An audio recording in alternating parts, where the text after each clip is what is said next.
السلام عليكم وأنا جابر، وأهلا بكم عشاق المناهوة.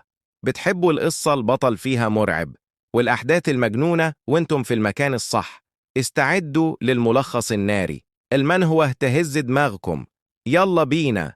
أحداث قصتنا الفصل التاني تبتدي لما بيكون في ولدين مشاغبين في الفصل بيتنمروا على طالب وهو قاعد جنب بطلنا قبل ما يجي بطلنا وعليه الطباشير وأبو شعر بيقول له ضربتي في الراس. وبعد كده المعلم التاني بيقول له هات قومة، بيقول للطالب التاني فبيديها له. بعد كده بيضربها على الطالب الغلبان هو، فبيقول له كم مرة ضربتها في وشه؟ بيقول له مرتين. وبعد كده يقول له استنى أنا هضربها بضربة الM4 أقوى من أي ضربة أنت ضربتها قبل كده. وبعد كده بطلنا بيحضر وبيصد الضربة بالشنطة وهما مستغربين منه. وبطلنا يقعد جنب الطالب الغلبان هو لاجين وهو بيبقى خايف من المتنمرين. يكون متنمر زعلان علشان ضربته مبقتش في الولد، والطالب وشعره أحمر بيقول له ازاي تعرف. بيقول له انت فاضي النهارده بعد المدرسة؟ انا هتصل بيك النهارده. والتاني بيقول له تمام. ولاجين بيقول لصديق صاحبنا يو، بيقول له هو في حاجة؟ بيقول له لأ.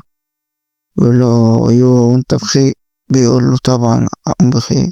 صار مهتم يو. بطلنا بيقول له انت فاضي بعد المدرسة؟ لاجين بيقول له لأ مش فاضي. وبعد كده لاجين بيقول ايه رأيك تيجي أوريك الأماكن الجميلة في كوريا؟ وطلنا بيقول له مش هينفع أروح أنا وأختي المنزل النهاردة. ولاجين بيقول له أنت أختك انتقلت معاك؟ بيقول له لأ هي كانت هنا من البداية. وبيقول له اسمها إيه؟ ويو بيقول له دي اسمها يودي أوان. ولاجين بيقول له البت اللي من الصف الأول؟ بيقول له اه. ويو بيقول له أنت تعرفها؟ بيقول له اه. بيقول له عشان نصرح معاك أختك بتتعذب جامد في المدرسة دي من البنات اللي في سنها. وبيبقى مستغرب وبيقول له بجد. ولاجين بيقول له أختك مشهورة عشان ذكائها وجمالها اللي هو في المدارس المتوسطة لا الإعدادي يعني. ولذلك الولاد كان عايز يكلمها وكده، وهي كانت بتزعله عشان كده في أختها. الولد ده كانت بتزعل أختها كل يوم. وهي توقع عصير في المدرسة الثانوية، والبت كانت بتزعل أختها كل يوم عشان هي نفسها معاها في نفس الفصل. وبطلنا بيقوله عشان كده بتزعلها بس. بعد كده بطلنا بيظهر في البيت وبيقعد مع جده وبياكلوا الفاكهة. وجده بيقوله ايه رأيك في المدرسة؟ وايه أخبار لاجين صاحبك اللي قاعد جنبك؟ تمام. والجد بيقوله مش قلقان علشان وانت بتعيش في الخارج فترة طويلة. والجد بيتساءل ايه حالك يا ديوان؟ تقول له كل شيء بخير يا إيدا. بتقول له كل شيء بخير يا إيدا يا فرحانة. والإيدا بيقول عمرها ما كانت قلقان عليها يا ديوان. والإيدا بيقول ديوان من صغار المدرسين بيمدحوها. ويو بيقول له طبعا.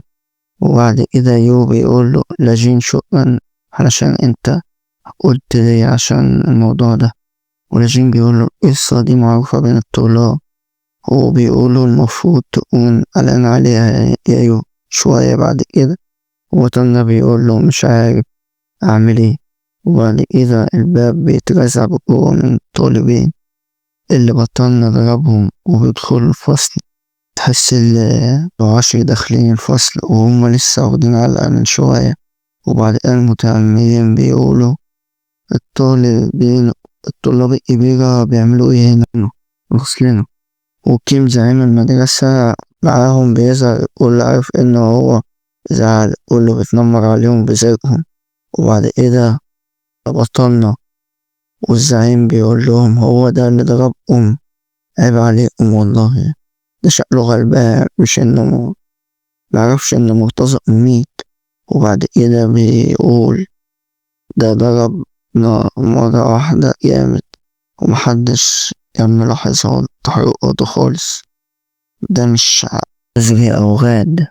وزعيم المدرسة بينادي عليه وبيقول له يا فتى تعال هنا. ومتأمرين ولاجين وصاحبه مستغربين والله. وبطلنا بيقول له هو انت جي سيو. وكيم بيقول له هو انت لسه من تاني المدرسة جديد وانت مع ذلك عارفني.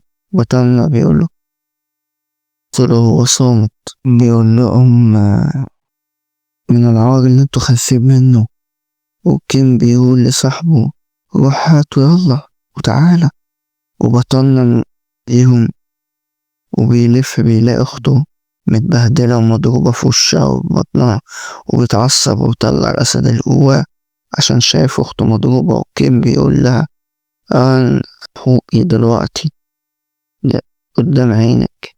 وكيم بيقول له أختك كل يوم بتنمر عليها. أخت كيم بتقول له وأنا كل يوم بضربها أمان. وتقول له اليوان انت واقفة ليه كده هنا. يوان خايفة والكل واقف ويوم مستغرب. واليوان بتقول له أنا آسفة يا أخي أنا خليك تتعالج دلوقتي أنا آسفة. أخت الإم بتقول على يوان أنت تؤمن بعرض رائع. ويو بيقول بس ما تعتذريش. واليوان بتعيط. ويو بيضرب أول واحد بالهوك قوي ويوقع على الأرض.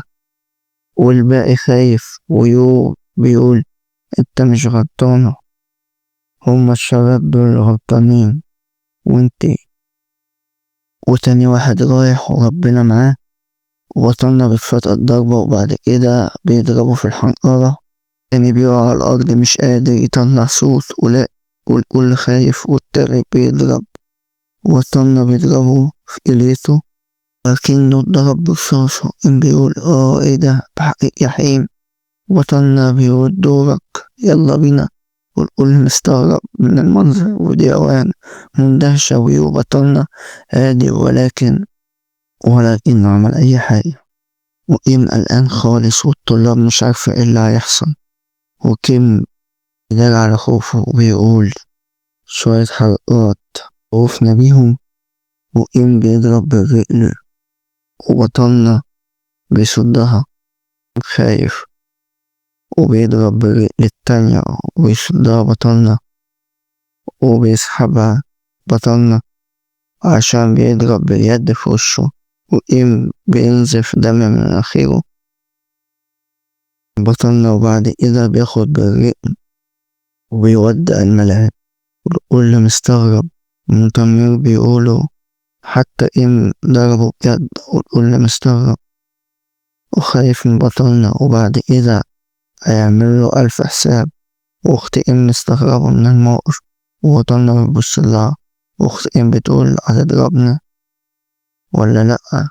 دي وان بتشد بطلنا يوم من إيده وهي خايفة. ودي وان بتقول له اهدى وقف. ويقول لها هما كانوا بتنمروا عليك كل يوم. هما كانوا بتنمروا عليك بس في كل حاجة. ودي وان بتقول له انت عرفت امتى قول لي ده. بتقول له بالله ما تتعرقش تاني علشاني. وبتقول له انا بخير وهي فرحانة. تقول له اقف. ويقول لها حسن ولنذهب إلى فصلك مع بعض يلا بينا. والكل بيقول عصابة كلمة ضربت من شخص واحد. ازاي ده متعملين الفصل بتاعنا. بيقولوا الولد ده جامد قوي وبشعر أحمر. بيقول كنت هتعيق معاه كان هيموتني من الضرب. ولاجين مستغرب من المنظر وهم رايحين الفصل. ديوان بطلنا بيقول لديوان الناس بيتصرفوا بشكل مختلف صح عندما تكون عائلتهم متورطة في حوار صح. وبطلنا بيفتكر الحرب والقتل اللي كان بيحصل. ويو كان بيختفي في الشقة. والبطل بيقول وهو بيسأل وفي الحرب يعني ايه هي العيلة. وهو بيضرب واحد أمام بيته بالنار وهم خايفين. وديوان بترد عليه وتقول له انت مش تعتبرني أنا وإيد عيلة بالنسبة ليك. وبتظهر ظهر أخت إم وهي خايفة، والفصل كله مضروب وبتشتم فيهم. بتقول ليوان كنت متفائلة عندما كنت جاي في القتال، وبتقول له أنا آسفة إن أنا ورطت في إيدك. هو بيقول لها أنت أختي، بيقول لها النهاردة وامبارح بتخش في قتال مجددا علشان يا يو. ويو بيقول لها كده كنت بقاتل علشانك بالطبع. عندما كنت في الحرب كل واحد كان يفكر في نفسه. أنا عارف إن إحنا عيلة. وأخت ديوان مستغربة وعشرين متفاجئة. وبعد كده ديوان بتقول له أنا بخير، روح لفصلك وسيبني أروح للفصل، إحنا وصلنا الفصل خلاص، روح لفصلك وسلام. وبتروح للفصل بسرعة وبتضحك، وبطلنا بيضحك وهو داخل فصله، والكل بيقول ده إيه. وبيبصوله والفنانين بيعملوا عقاب، ولاجين بيقول له كنت نازل جامد أوي. ويو بطلنا عارف إن لاجين كان عايز يكون مكانه، ولكن هو ضعيف، وإيم وصحابه مش عارفين هيعملوا إيه بعد ما المدرسة شافتهم بالوضع ده. أخدوا علقة من شخص واحد بس، والنهاردة بيشتم على ديوان. ويو أخت إم بتقوله أنت هتاخد حقك، والمرة الجاية مش هتعمل كده تاني، تمام؟ أنا عايز حقي. شخص واحد يا ابني انشف ايده. وإم بيقول لها تعرفي تسكتي؟ لو مش عارفة تسكتي روحي اضربيه وانت لوحدك. وهي بتقول له شخص واحد هتخليك تطلع غضب عليا، والتاني عايز يضربها. وهي بتعيط وبتطلع تقي وبترزع الباب وراها، تشتم على البطلة، وتدخل الفصل على ديوان وتتكلم بصوت عالي وبتقول لها انت محظوظة ديوان، في حاجة هتحصل معاكي، مفيش حاجة هتحصل معاكي تاني، وهتقي إلى أخوك الكبير، عشان كده محدش هيقرب لك ولا تلاقي أي مشاكل تاني في المدرسة مرة تانية. بتقول لها أنا عندي حق صح؟ وبتقول لها يا حقيقة مش بترد عليا ليه؟ وكانت عايزة تضربها، ولكن بتفضل أخاها.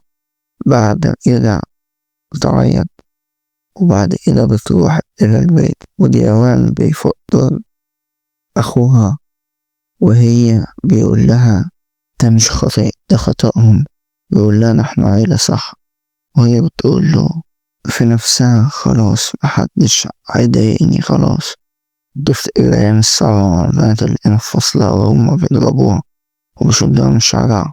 وبطلها بيقابلها وبيقول لها انت بتفكري في ايه؟ وهي متفاجئة منه. وهي بتقول لها انت مش هتقولي انت بتفكري في ايه؟ وهي بتقول له انا اسفة اللي انا خليتك تستناني هنا. وهو بيقول لها انا صح مش عارف الطريق. وهي بتفهم الطريق، وبيقول لها احنا هنشتري حقن البقالة. وهي بتقول له يدي بيقوم جائع لما أنا بوصل متأخر، علشان كده يلا بينا عشان هو اللي بيعمل أكل قبل ما باقي. وهما مروحين أخت إم وهي صاحبتها عايزين يضربوها بأي طريقة. بعد كده بيروحوا السوق وبيشتروا بصل أخضر، وديوان مش عارفة هو ليه بيشتري بصل أخضر، مستغربة. الناس معجبين بيه علشان شكله حلو، وأخته شايفة كده. وهو بيتسوق وهي بتسأل نفسها هو ملهوش صاحبة قبل ما يجي هنا. وهو بيقول لها انت فاكراني بصاحب بنات؟ هي بتقول له لم أقصد. بيقول لها يكون لدي صديقة. وهو بعد كده بيسكت، وبعد كده بيقول لها كنت مشغول. وهي بتتكلم نفسها بتقول مكانش لازم أسأله علشان هو واقع صعوبات كتير في حياته لوحده. وهو انتي مش عندك صديق. وهي مصدومة بتقوله لا، لا بجد.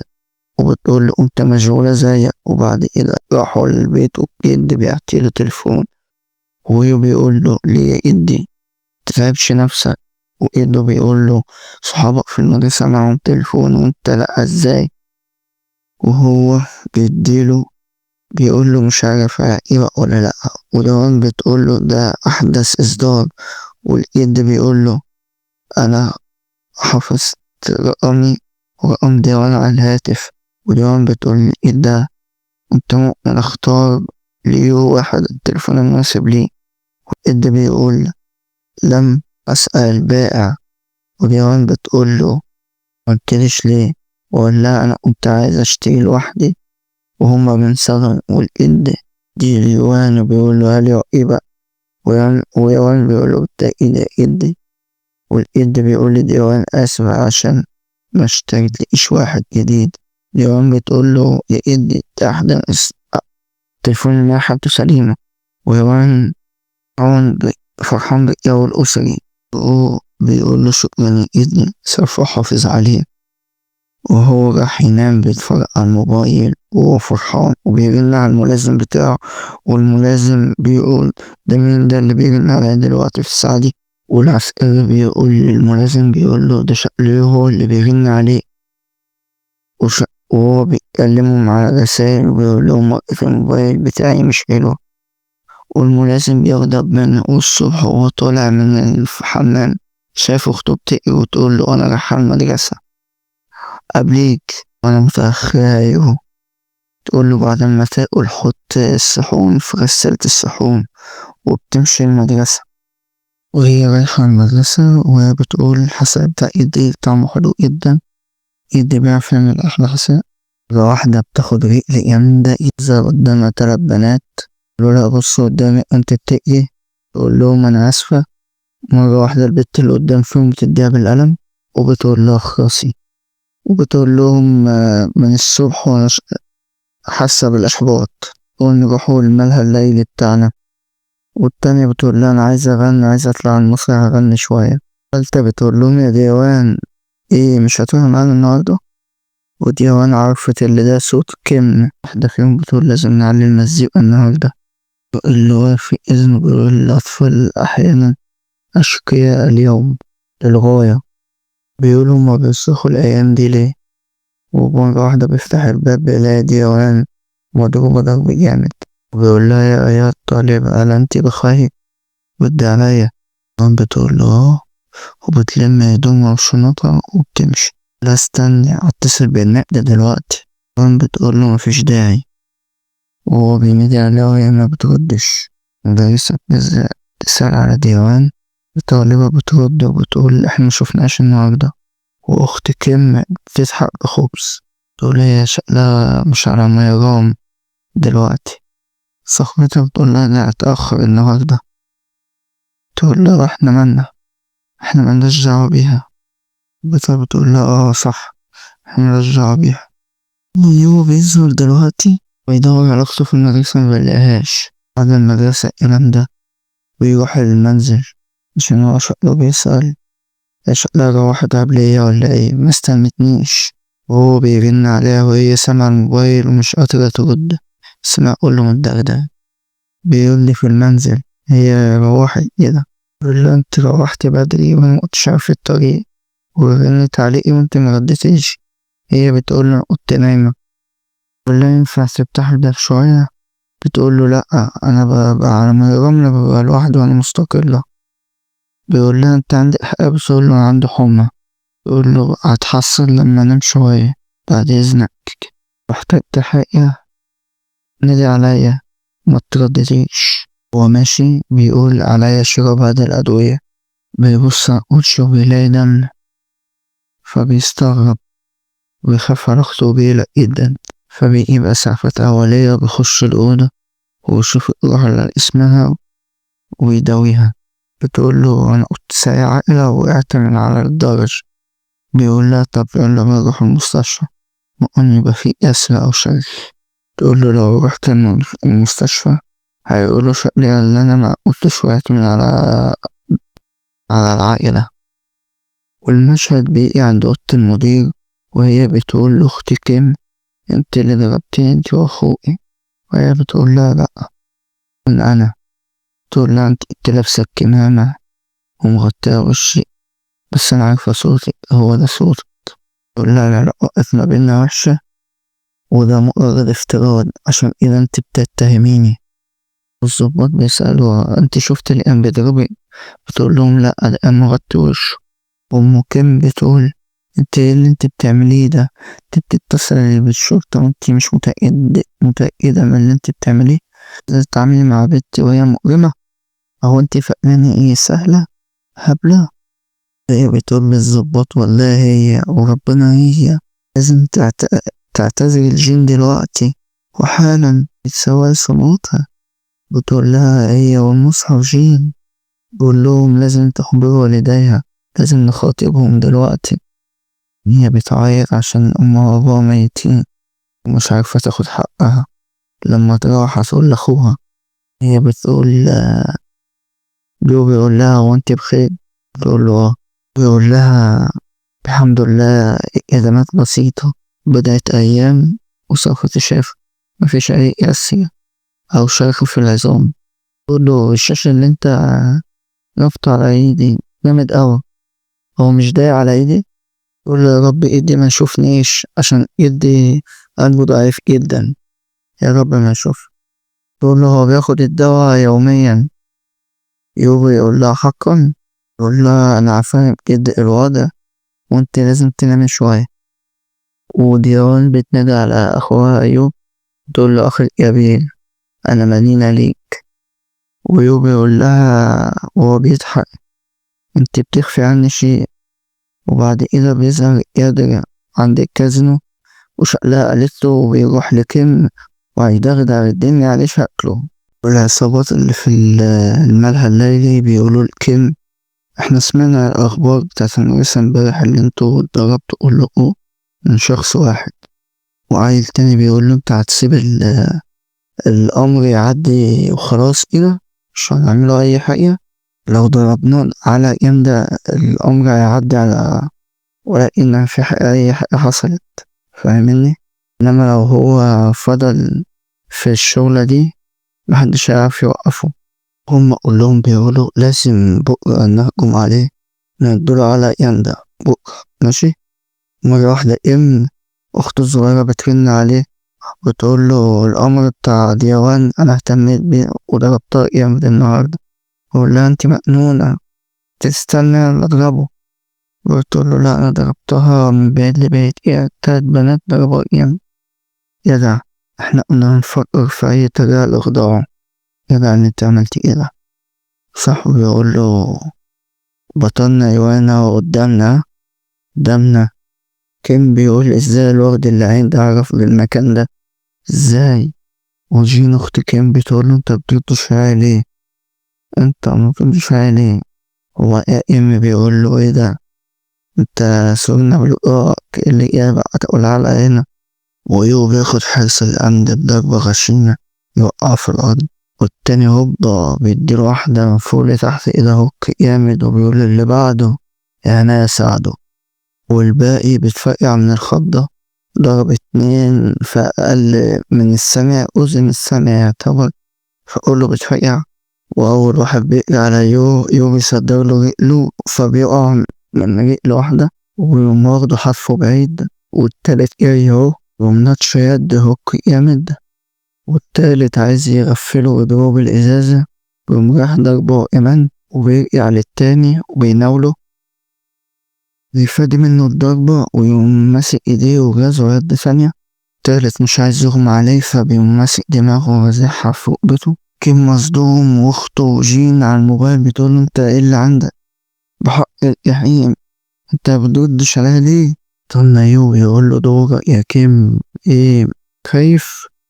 وبعد كده يو بيقول له اياك وتلمس اختي الصغيرة تاني. والنهاية دي احداث قصتنا المرة دي. الله الفصول اللي جاية في المرة اللي جاية ان شاء الله. سلام.